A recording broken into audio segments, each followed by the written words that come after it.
can save the world.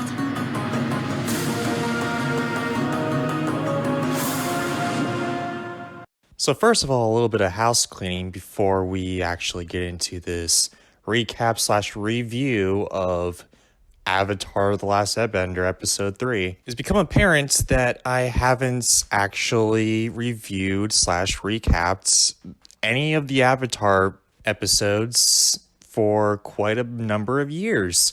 And in that quite a number of years, it's become one of the highest viewed video on the channel. So, yay, us, I guess. Also, I gotta say the production value wasn't all that great, so I'm still trying to get production value up on this channel, and I apologize for that. I don't apologize, however, for my opinion, because there have been a number of comments that said that I should delete this channel, that this review was disappointing, that my opinion sucked.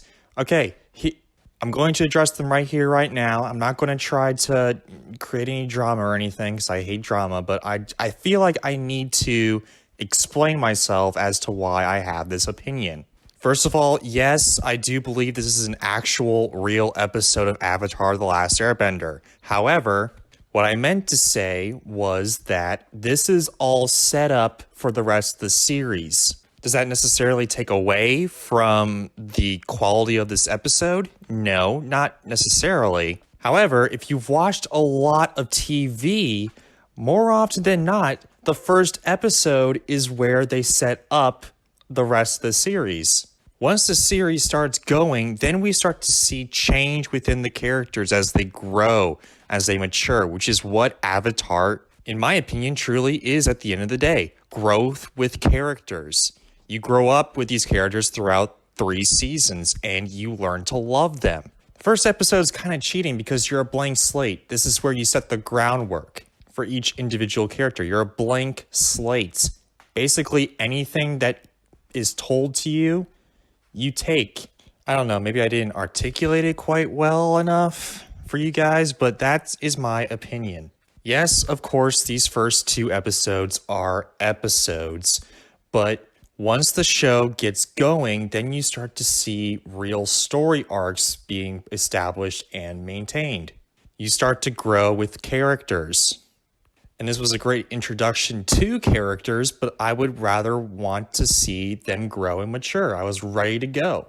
And evidently I wasn't because, well, yeah.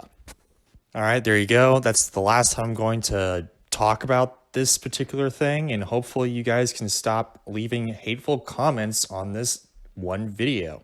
But please leave some nice ones. If you can like, share, and subscribe, that'll be great.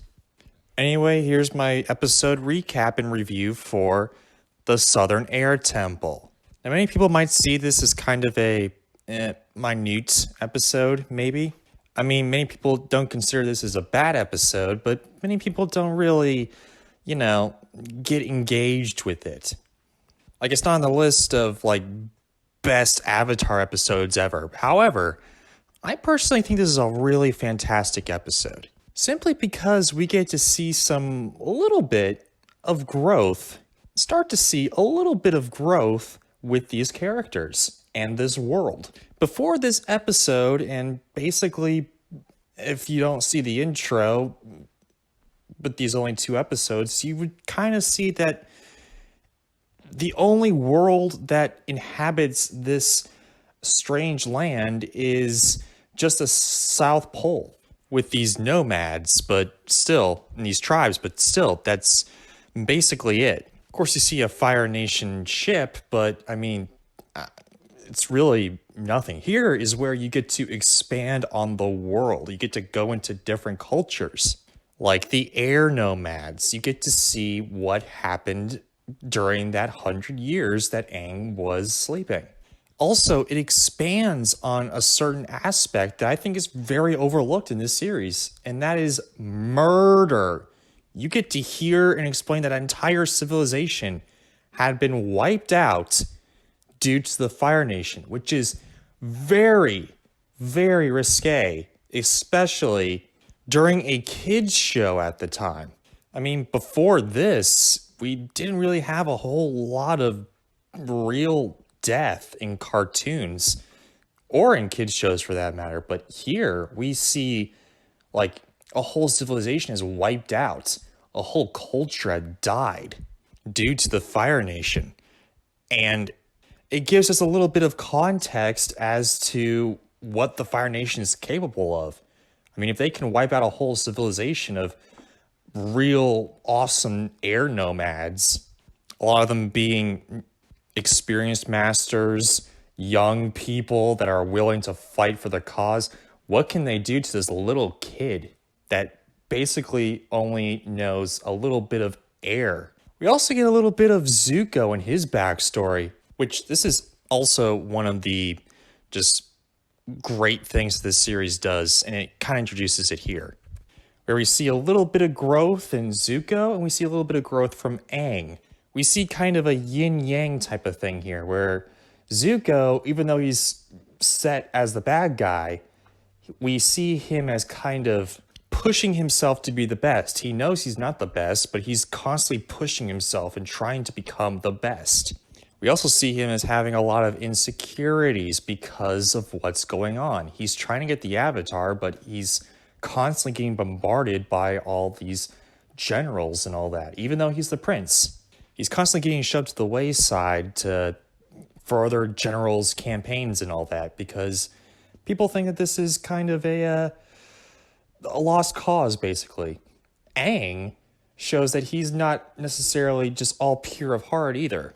After hearing the destruction and the killing of all of his air nomads whom he loved, he all of a sudden goes into this Avatar state and starts to destroy the temple, basically, because he's so emotional. Thus solidifying that he might have some emotional baggage to kind of work out, making him a three-dimensional character.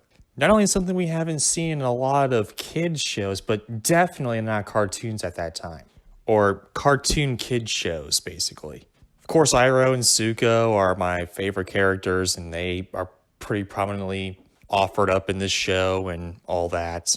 I also enjoy the fact that even though they're kind of still around the South Pole, there's other cultures around that area. Like this Southern Air Temple isn't necessarily, covered with ice or snow. It's full of vegetation still, and carvings of its own people with rocks and stuff, which is quite beautiful in its own sense. Honestly, this episode kind of exemplifies the same feelings that I had with Sanctuary from The Mandalorian. It may seem like a one-off episode, but there's a lot of growth and a lot of character building within this episode that I find to be very fascinating. And yes, I'm going to try to do a Mandalorian series review and all that, so keep an eye open for that. Also, make sure to like and subscribe, and hopefully this episode recap and review is better and up your alleys, I guess. Sorry I don't have the same opinions as you guys do, but I know may not always articulate everything up to par, but hey, it's what it is, I guess. That's me.